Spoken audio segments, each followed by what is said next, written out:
Hello. Thanks so much for chatting this morning. You're How are welcome. you in where in Indiana? Where exactly? I am in Marion, Indiana, so that's about 3 hours south of Chicago. Marion, I-O-N, Marion? Marion. Huh. Okay. Okay, cool. So you get to drive up to Birth Chicago for the fun, I guess. once in a while. It's also debatably the birthplace of James Dean. So Debatedly. yes, because nearby towns also claim him as like that's their hometown. Ah, Here's where his birthplace was. He's buried like 20 something minutes in Fairmount. So it's anyways claim to okay. fame, sorta. Cool, cool. The semi-claim to fame. Yes. Awesome. Well, I'm super excited to talk with you, and I'm just going to kind of read your bio for folks who don't already know about what you're up to and all the awesome stuff you do. So, Erik Fisher is the host of the award-winning podcast called Beyond the To-Do List, which features secrets from productive people showing how to complete good work and balance your life at the same time. He is also the social media manager at Social Media Examiner. When he isn't writing about bacon, which is just awesome, he is more importantly a family man, tech enthusiast, comic book reader, and non-self-assigned productivity guru title wearer. Wow, that's a mouthful. Yes. And he likes to hang out in his home state of Indiana, which, in the specific town of Marion, which may or may not be the home place of James Dean. So awesome. Yes. We were talking before this about how when we first connected, it was about a little over 4 years ago, right when you started the Beyond the To-Do Yes. List podcast, because I Yes. was, and I think it was because I reached out to you because I just was like in love with your podcast. And I couldn't believe that there was actually a podcast out there that just asked people, about how they could be more productive and how they were more productive and sort of the tips and tools they use. So yeah, that's when the love affair started. Okay, so I want to ask you kind of about this idea of guiding and mentoring and learning. I think that maybe it's not, this idea of sort of guiding and mentoring isn't necessarily something that we associate with sort of podcasters and when we learn from audiobooks or audio content. But you really have spent, the last handful of years in your career. Well, it sounds like really 10 years podcasting, but 5 years, sort of 4 years podcasting in this productivity space. You've spent all this time learning from others. And I'm wondering if you could sort of talk about what it has meant for you to be kind of guided from them. Do you perceive your guests as mentors in some kind of weird way? Oh, I totally do. I have to admit, I mean, again, the whole student thing for me was I entered into this thinking, especially in the process of thinking, I want to do a solo podcast. What do I want to do it about? And I realized I don't want to just stand at a microphone and monologue. That's boring to me and probably boring to an audience that doesn't know me yet. However, I'm going to start doing some of that. But I want to talk to somebody. And I want to pick their brain. I want to use this as an excuse to sit and have virtual coffee with somebody. So when that started to coalesce in my mind, that idea of, okay, well, then who would I want to talk to? Suddenly names were popping up in my mind, like Mike. Oh, well, I want to talk more. I want to talk to Michael Hyatt. I want to talk to, my friend Cliff Ravenscraft, who's a podcaster. And I want to talk to, I mean, and I won't go on, but there's most of the names that I originally wrote down have, and even then people I didn't know, like you. Yeah. I got to talk to you a couple times here, so I didn't even know you at the time. Like, that's the beauty of this, is the fact Right. that, like, I get to talk to people and basically get free mentoring and coaching from them. And then a byproduct is then the audience gets that as well, and I get to pass that on to them for free. So that was the intention all along, was I wanted to learn and study. I even say that I put out an episode 0 of the podcast before any of the interviews and I actually call them conversations, because interview is so like proper. Stuffy. But yeah. I always picture the audience as a fly on the wall, sitting down, having listening in from a table next to the table I'm sitting at, having virtual coffee. So. Yeah, it's totally intentional. I was setting into podcasting to learn, and I knew the power of that, having been in podcasting for a while before doing this show, that there's this intimacy of, and especially, I mean, disclaimer, I listen to my own show. I will go back and listen to it because, yeah, I'm on there, but more importantly, the guest is on there. Yeah. And I listen back. I mean, I have listened to some of these episodes 2, 3, 4 times because it's them talking and giving me and everyone else guidance. Yeah. And I love that. So podcasts are the way to go for sure. Awesome. I think there's also this interesting element about your podcast where you're talking to people, and it's not like people are giving a, keynote speech that they've performed or, practiced and rehearsed many times about all the amazing things they've done. It's candid, and people share failures and things they've done wrong and things they're not proud of. And I think that's kind of interesting when you think about sort of learning from coaches or mentors or guides, because I don't know, do you think we forget that guides and mentors have failures that can teach us maybe? I think to a certain extent, yes. We put people up on a pedestal if they have any degree of celebrity, which some of these guests do have, which, makes them an interesting guest to talk to, obviously.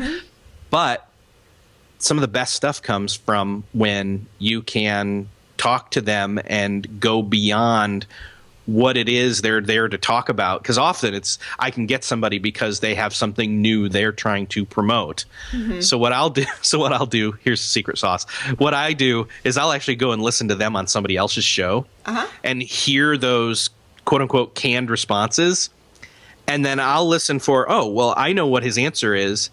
Now I know I'd go even deeper in this direction or this direction with him. And so having that already prepared helps. But yeah, it's the whole celebrity thing, the whole we think of people as not having done any failures, but no mentor is worth anything if they haven't already experienced something that then you can learn from. I mean, that's experience is a great teacher, but you shouldn't have to always experience something in order to learn something. You can learn a lesson from somebody else's failure.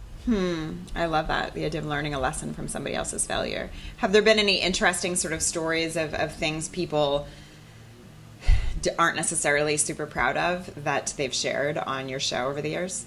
Yeah, I heard a story in passing, and I don't think he told it on my show, so he's not embarrassed or anything.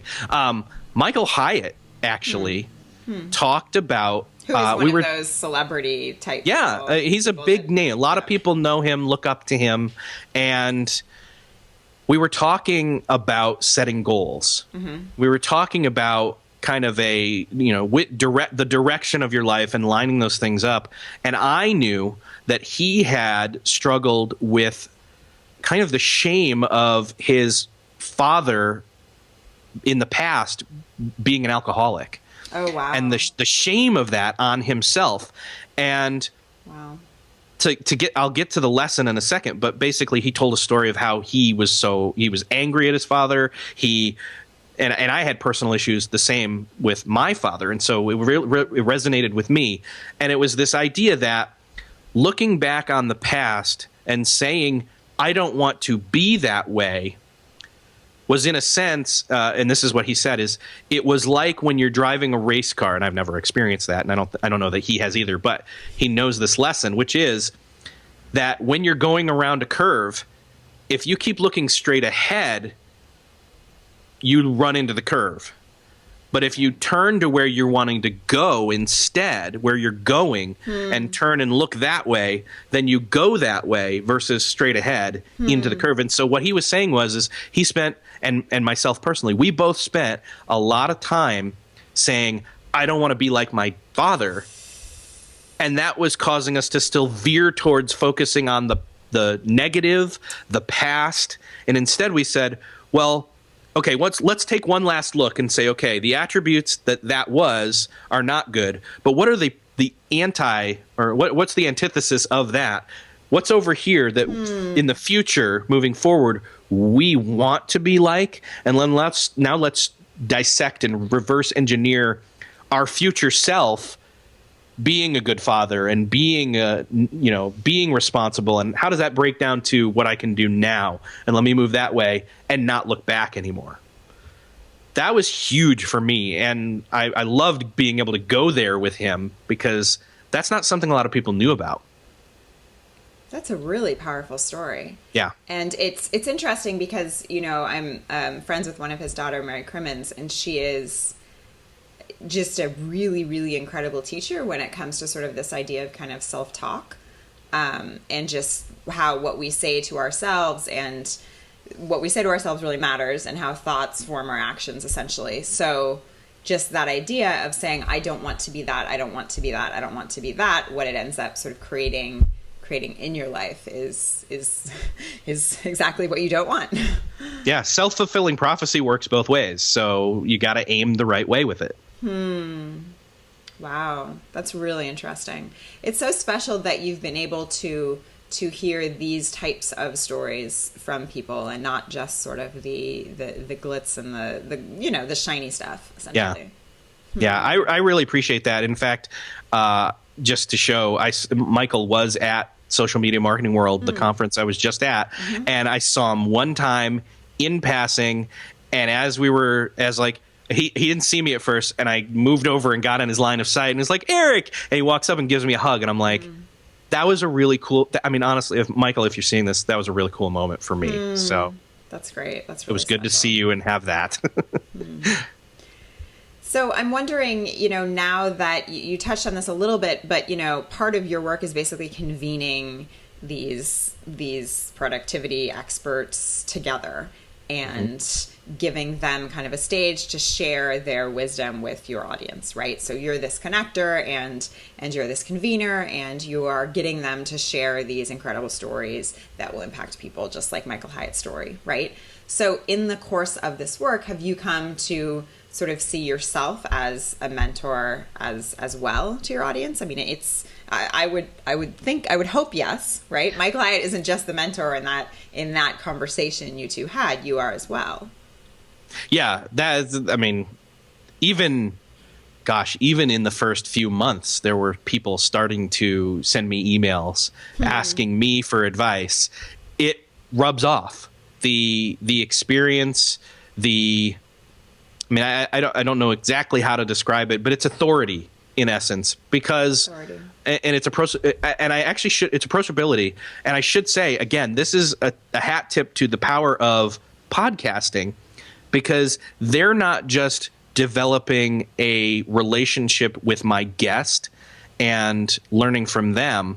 They are learning from me, asking the right questions, and even that, like, they're not just sitting in on a lecture. They're sitting in on a coffee, a conversation.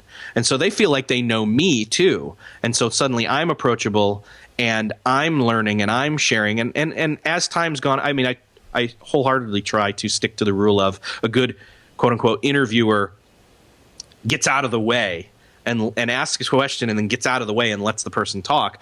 But I also say, again, it's not just an interview, it's a conversation. So I will then, if given the chance, share an anecdote of my own or a struggle of my own and say, now, what do you think about that? You're the expert, teach me. Again, there's the mentoring going on.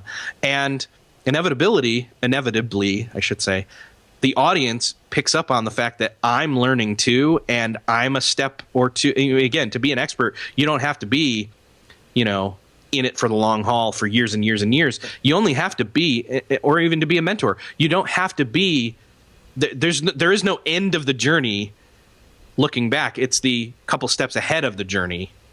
So I'm a few steps ahead of my audience for the most part. Some are probably farther along than me, but that's the key, is like, I'm walking in the steps of my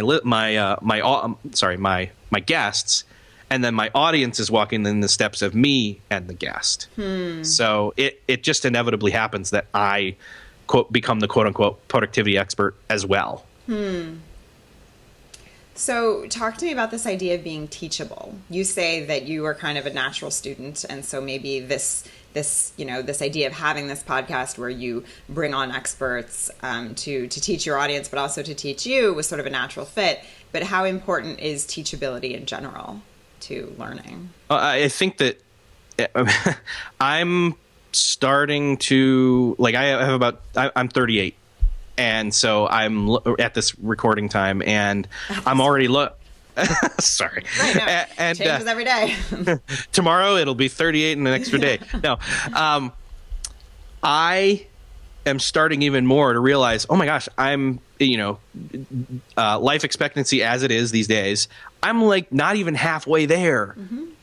If I cut where I am right now in half and look back at like 20-ish or earlier, man, I didn't know anything then. And then I'm like, well, man, I probably don't know anything now. And I probably won't know anything in 5-10 years, but I'm going to keep learning. And, at the end, will I be this expert? Well, I can be an expert at many stages, I can be confident at many stages as well. So there's a difference between confident and arrogance. Arrogance is saying, I know it all now. Confidence is saying, I am confident in what I know now, but I'm going to continue to keep learning. And that's, I think, what I hope to continue to convey. And that's what I feel is I feel pretty good about what I know, but I also know I don't know much and there's so much more to learn and things keep changing. So that's the way I look at it. What do you do to learn? Do you have mentors aside from your guests? Do you look for mentors in books? What do you do to sort of learn new things? So the bonus is for having all these people on, if I don't know them one-on-one personally, I will read their books. I will listen to them as guests on other podcasts. One of the other things that can't be put aside too easily is the fact that offline or facilitated online, I guess, because that's how it is, masterminds, accountability, mutual group mentoring. That's what I look. I remember when mastermind groups were called accountability groups. That makes suddenly it's like the cool term to use mastermind for everything. But I'm in one of those. I've actually been in 2-3 of them, something like that. And that's a thing where it's like weekly. I get together with 4 other guys and we have a specific mission for that group and we talk to each other about where we're at. We keep each other accountable throughout the week versus via various means. And that's something else. That's a whole other different thing. And that's us all on like kind of the same level. None of the people in that group are, someone that's way high up and way further along than where we all are. And I think that's important too. But yeah, that whole group idea, the mastermind idea is good. That's what I do. Yeah, I think it's like peer mentoring, and I think it's going to be super, super valuable. I guess I think of a mastermind almost as the same as peer mentoring, essentially. Yes. Okay, so what if someone comes to you and they say, Erik, I want to, level up in my life or in my work or whatever it may be.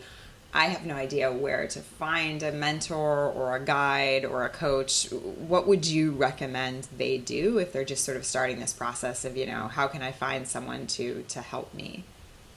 Well, I would say that, again, the whole peer mentoring thing is a really great place to start. Often we don't realize that our friends or our colleagues are struggling with the same thing. Or similar things, or maybe different flavors of the same thing, whatever. But that us just sitting down and talking with them and running things by them and vice versa can have a huge impact. And then suddenly you're not paying somebody to coach you.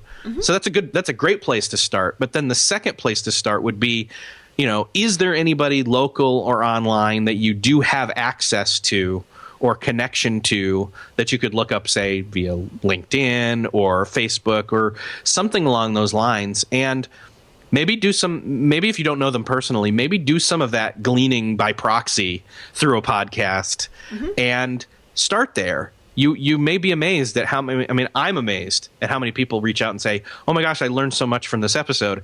And I never knew who they were, but they learned from me. So that's an awesome extra blessing of the show. But I would say, if you can start with the peer thing, then get your hands on some material that's free, podcasts, etc. And also, again, try to find out if there's somebody another level, where specifically are you wanting to level up in? Look for somebody who is maybe not the person in that area, although don't don't hesitate to dream big and maybe see if you can reach out to them. You never know. I've done it. Yeah. And if they don't have time, they may know of somebody who does. Yep. So there you go. Three-prong approach. That's super valuable. So tell people what you're working on today and where folks can find you. I'm working on really upping. I'm looking at leveling up my show for the rest of this year at beyondthetodolist.com. That is actually something that is really on my mind and on my heart to just take it even more seriously and know there's these people who are getting so much out of it. All right, how can I be even more intentional and even give more value back? So, yeah, beyondthetodolist.com. That's awesome. Thank you so much for being here, Erik. This was great. You're welcome. Thanks for having me.